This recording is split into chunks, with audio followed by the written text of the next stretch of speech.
Hello guys. How is it going? Happy day one of the Love Your Body Challenge. I'm so excited to be doing this challenge with you all week. And like I had mentioned in my previous post about the challenge, this is all about giving you daily tips, tools, and one task that you can do each day to help you to really cultivate that love for your body. During the new year, it's really easy for all of us, and I think it's honestly great when we think about our New Year's resolutions. Hi, Kristen.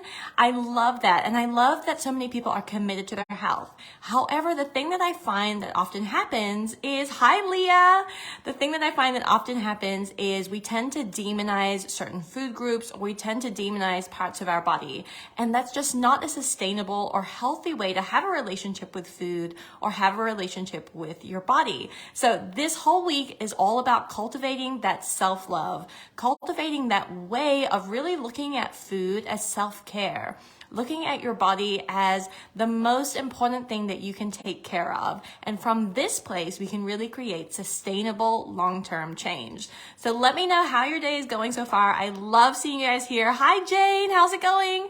So today we are focusing on raising your energy levels. And the reason why this is so important is because just like you and me, we have 1,000 things we want to do every day. However, we often feel like there are times when our energy levels just dip. Like for me, sometimes it's at 3 p.m. in the afternoon and I feel like, oh my gosh, I need like some caffeine. I need like a sweet snack to get me going. Hi, Lucy.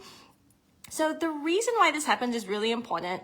And when we can combat the reason why this happens, it can actually help us to not have that dip in our energy levels, thereby making sure we have energy all throughout the day, which is how I like to be each day. So in order to understand this, we need to look at blood sugar. So our blood sugar levels vary throughout the day, and after we eat is when they typically will start to increase.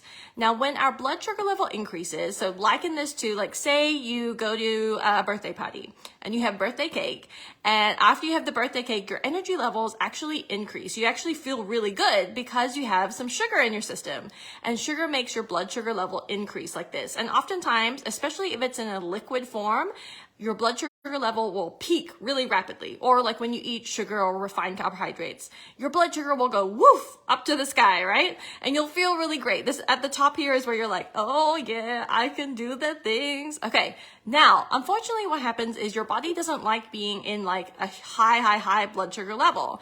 So that's when your pancreas produces insulin.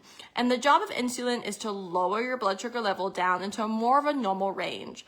But however high your blood sugar level raises and however quickly, that will indicate how much insulin you need in your body. So insulin will get pumped out, and if your blood sugar has like peaked like this because you had some cake or some soda, then your insulin will be a high amount that gets pumped up because it wants to drop that blood sugar level back down to that normal range. And so what happens when your blood sugar level drops rapidly?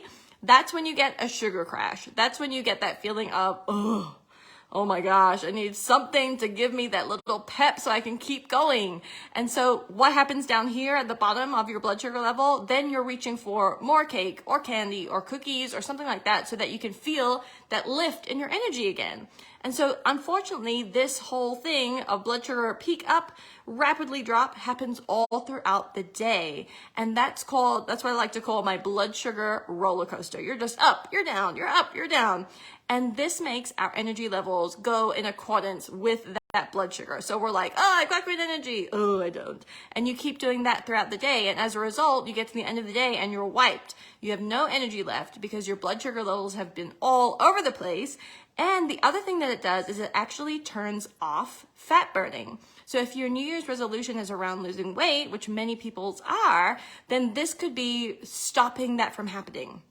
So now we understand why our energy levels dip. It's when that blood sugar level drops really low. So now what do we do about it? Well, a really easy thing to do, and what I'm going to challenge you today to make sure of, is to have protein at every single meal and snack.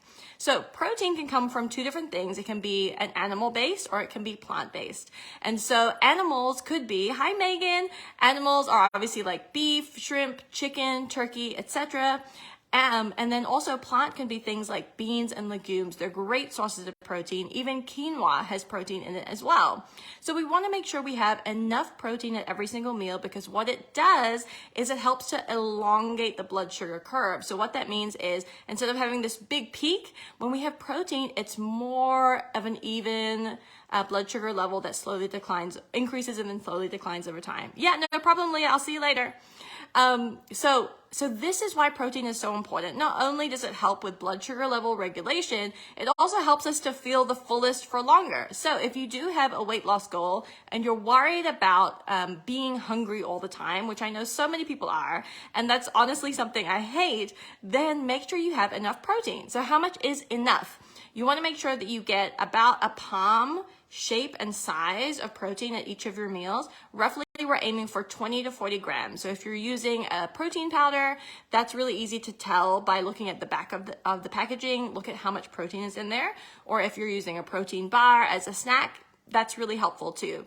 So the reason why protein is your task for today is because when our energy levels are not like up and down all day long, then we actually have more grace. We have more ease throughout the day, right? You're no longer trying to like fight against your low energy levels in order to get stuff done during the day. And that's really helpful, especially as we're in this new year and we're trying to really turn over a new leaf for so many of us, right? We're trying to be healthier. We're trying to make sure that we have this great habit system set up in our lives. And a really easy way to make sure that your energy levels are sustained is simply by making sure you're having protein at each of your meals and snacks. So I'm going to be sharing a few recipes in the group that have some great sources of protein, both animal and plant.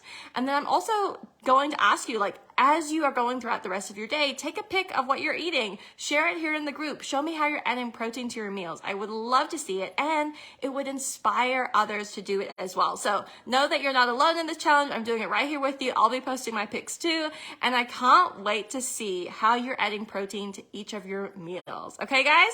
If you have any questions, drop them in the comments below. Tomorrow we'll be back at 9 a.m. Central, which is going to be 3 p.m. UK for day 2 of the Love Your Body Challenge. And I will see you then. Thanks so much, guys. Bye.